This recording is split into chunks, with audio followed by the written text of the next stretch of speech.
Today we're going to be putting a new engine air filter in the Maxima. We got a 2017 here. Real simple, it should take you 2 minutes.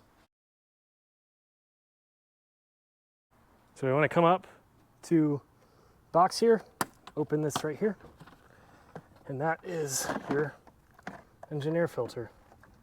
And just pull it out. That's the old one. We'll grab this new one by Wix. You just want to set her in.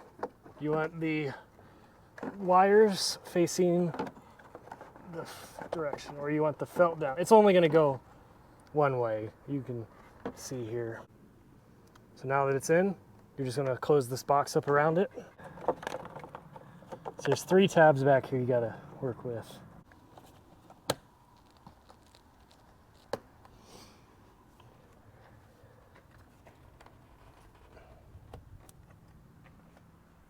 That's all there is to it. You got those 3 tabs in the back. Those were giving a little trouble.